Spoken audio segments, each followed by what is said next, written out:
त्वमेव मायया विश्वं सृजस्य वसि हंसि च सत्वादीद गुण संयुक्तम संयुक्तः स्तुर्य एवामलः सदा। भगवान का वर्णन करते कहते हैं कि आपने तो माया के द्वारा अपने आप इस विश्व का निर्माण किया है। लोग ऐसा मानते हैं कि आप चलते हैं, लेकिन चलते नहीं हैं। गोस्वामी जी महाराज ने ठीक मानो ऐसा ही वर्णन अपने चौपाइयों में किया है। आपने इन रामायण के प्रवक्ता द्वय जो विद्वान हैं उनसे सुना भी होगा कि वो चलता नहीं है और हाथ उसके दिखाई नहीं पड़ते और फिर भी वो काम करता है। कर बिन कर्म करई विधि नाना, पग बिनु चलई सुनई बिनु काना। कर बिनु कर्म करई विधि नाना, आनन रहित सकल रस भोगी। बिनु वाणी वक्ता बड़ी योगी, अस सब भांति अलौकिक करनी। कि महिमा जासु जाई नहीं बरनी। गोस्वामी जी महाराज कहते हैं तो बिना पैर के चलता है। हम भी बहुत कम इस पर विश्वास करते थे पहले बचपन में कि बिना पैर के कैसे चलता होगा। लेकिन जब द्रौपदी के लिए द्वारिका से भाग के आया तो मैंने कहा पैर से चल के आता तो 3 महीने लग जाते। तब तक तो दुशासन मार भी डालता और उसके जीवन ही कलंकित हो जाता। इसलिए बिल्कुल ठीक बात है कि भगवान बिना पैर के बिनु पग बिनु चले और सुनई बिनु काना। और अगर केवल कान से ही सुने तो आप विचार करिए कि एक समय में आप एक ही की बात ज्यादा सुन पाते।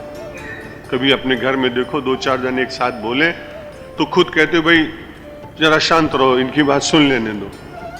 लेकिन परमात्मा की उपासना करने वाला सवेरे मस्जिद में इतनी जोर से चिल्लाता है, उसको तो जरूर लगता है कि भगवान बहरे हुए, या उनकी परंपरा होगी, मालूम नहीं, जो भी हो। लेकिन आप विचार करिए कि सैकड़ों लोग परमात्मा का स्मरण करते हैं, अगर एक ही कान हो तो किसका किसका सुनता। इसलिए बिना कान के सब की बात सुन लेता है, बिना पग के चलता है, बिना कानों के सुन लेता है, बिना नेत्र के सब को देख लेता है। और सारे संसार के लोग भिन्न भिन्न प्रकार के व्यंजन उसके भोजन के समय समर्पित करते हैं, लेकिन उन सब को ग्रहण करने के लिए एक मुख नहीं है, वो तो अनंत है ना, इसलिए वो सब ग्रहण कर लेता है। गोस्वामी जी महाराज कहते हैं कि भाई ये लौकिक दृष्टि से बात समझ में नहीं आएगी। अस सब भांति अलौकिक करनी, महिमा जासु जाई नहीं भरनी। ये जो कुछ भी है सब अलौकिक है। लौकिक धरातल पर देखने का प्रयत्न करेंगे तर्कवादी, बुद्धिवादी, जड़वादी, तो उनको समझ में नहीं आएगा। लेकिन समझ में आएगा उनको जो श्रद्धावादी, जिनके भीतर अंतरंग श्रद्धा जग गई है।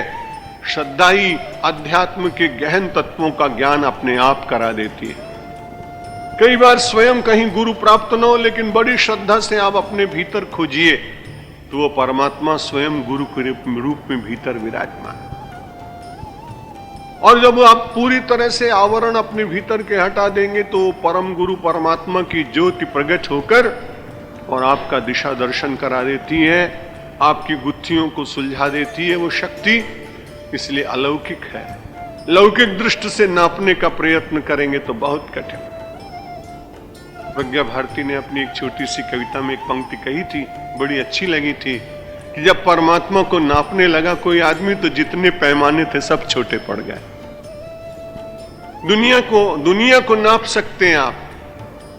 हम विमान से चले तो हमें मालूम है कि 7000 किलोमीटर के बाद लंदन है। मानो सारे संसार की यात्रा करने के लिए कोई व्यक्ति निकला तो पता लग जाएगा कि कितने किलोमीटर है।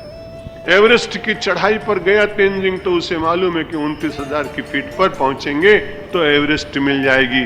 पर आज तक कोई भी ऐसा मापक यंत्र बना नहीं जिसने ये बता दिया हो कि परमात्मा इतनी ऊंचाई पर मिल जाएगा और इतनी नीचाई पर मिल जाएगा। परमात्मा को नापने के लिए कोई मापक यंत्र बना नहीं, इसलिए लौकिक दृष्टि से उसे नापा नहीं जा सकता, उसे समझा नहीं जा सकता। अस सभाते अलौकिक करनी, महिमा जासु जाई नहीं बरनी।